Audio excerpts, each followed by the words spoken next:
皆さんこんにちは、ちめちゃんです。I'm Chima of Chima Time and OK Muslim Time, also part of Item Minded and Selective Hidden. All relevant links will be in the description box below. Okay, so I'm going to talk about the AKB48 5th Senbatsu election results. I did stay up all night to watch this. Originally I did not want to, but then I decided that I would because I was staying up late anyway to write another review for something.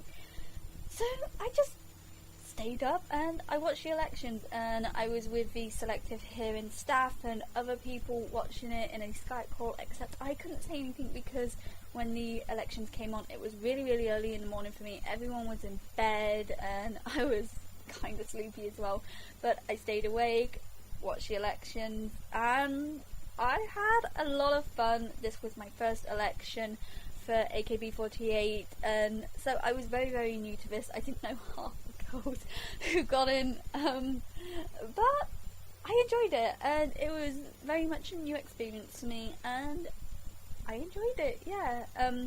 I think what helped me enjoy it the most was the commentary that was going on in the background with the Skype call with everyone: Greg, Alan, Ashley, Holly, Flipside, Serenity. Like, everyone was just giving their own comments to it, and it was really fun hearing what they said, because when I was bored through the elections, when the commentary from the commentators was going on, I was really bored. Then again, so wasn't everyone. Seriously. So, when it got to the elections, there was a lot of excitement going on. I didn't think that I would get excited, but I was really excited by what was happening, especially when it came to the Undergirls and the Senbatsu itself. I really was anticipating who would make the top 5 or the top 7, the Kami 7. It was really anticipating it, but one of the people that I was most anticipating getting into any of it, whether it was the next girls, the future girls, any of it, was Minagishi Minami. And I think she was in, I can't remember exactly, but I definitely posted it on my blog, but she was either in Future Girls or Next Girls, and when her name was called, I was so happy, because she obviously got into a scandal, and people were like, oh, she's either not going to do it, or she's not going to get in it or anything, but she was in it. I think she was in Undergirls, actually. She got a really good spot, I think, regardless, so I was really happy when she got a spot in one of the groups, and I was just so happy. And then obviously the Senbatsu bit, there was a lot of surprises, there was a lot of happiness going on, there was an announcement which killed me, but either way it was exciting. One of the biggest surprises was Itano Tomomi's placement in the Senbatsu. She came at number 11, and that was a big shocker because she's graduating, so I thought she would get higher up. But she got number 11, and I was really shocked by that. And then another shock that I got was Takamina's placement, which was number 8. I was really surprised by Takamina's placement, because number 8, I thought she'd at least hit number 7, like, at the least, rather than just like hitting number 8 or something. So I was really shocked by that, because I quite like Takamina. She's very pretty, very lovely, and she got a solo debut as well this year, so I kind of thought she would place higher, but she didn't. Sayani from NMB48 placed in Senbatsu, which was very good. It made me happy, because I quite like Sayani as well from NMB48. I don't like NMB48 much, but I'm getting like used to them, and I'm starting to like them, so I was really happy that the two Matsuis, double Matsui, or whatever they're called, and Sayani got placed in Senbatsu. That really made me happy. One of the ones I wasn't really surprised by, but I thought I would be surprised by, was Peru's placement. She's a lot lower than I thought she would be, but I also don't really care. Peru came in at number 12, and originally it was like I had 3 people who I wanted to go into to go to top centre position, and Peru was one of them. I actually thought she would hit the top 5 at least, but she got number 12, and when she came at number 12 she looked pissed. That was amazing. She looked so fucking unhappy with it, and it looked like she was trying to contain her anger. She was just like, and then she didn't answer any questions, which was just very funny. It it was shocking, not shocking, it was just surprising that she didn't place higher. I thought she would at least, but I don't really mind because I know that Peru isn't a fan favourite or anything. I know that some people really hate that she got onto Senbatsu at all, but I'm surprised that she placed so low, but I'm glad she placed beneath Itano Tomomi as well to a certain degree. Okay, number 5 in this entire Senbatsu, number 5 placement was Mariko, and then when Mariko came to get her thing, and then she started talking, I was kind of dreading something, because then she said, I have an announcement to make, and I was kind of watching the English translated version at this point, and I was like, what? No, Mariko, no, and then she announced her graduation, and I kind of started crying. I was,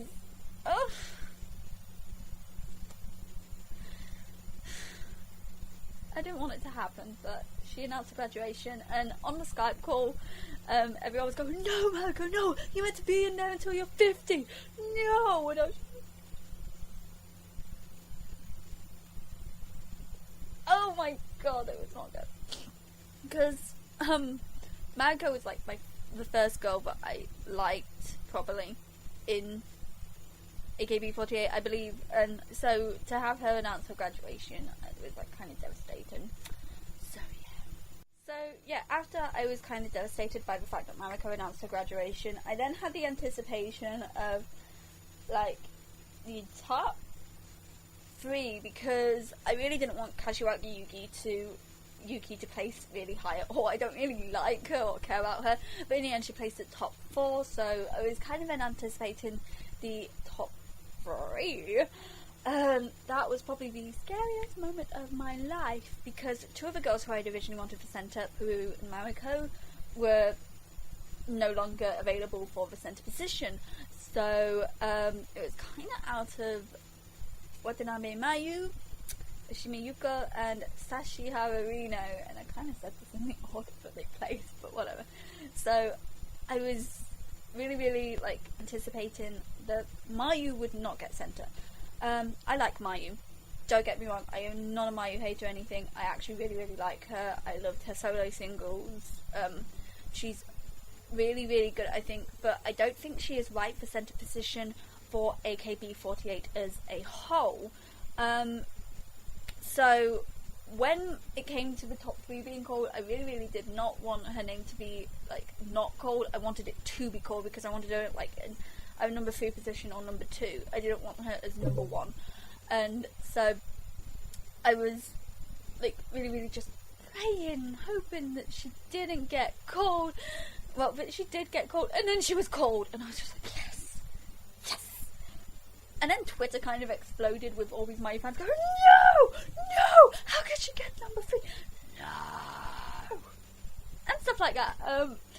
Like, people were going crazy because Mayu wasn't centre then, and they knew it, and I was just really freaking happy. And everyone on the Skype call was pretty much like, they wanted this one person in Centre Nova. Sashi Hararino is Centre Nova, so like when Watanabe Mayu was called out, it looked more and more possible that Sashi Hararino would become the centre for everyone.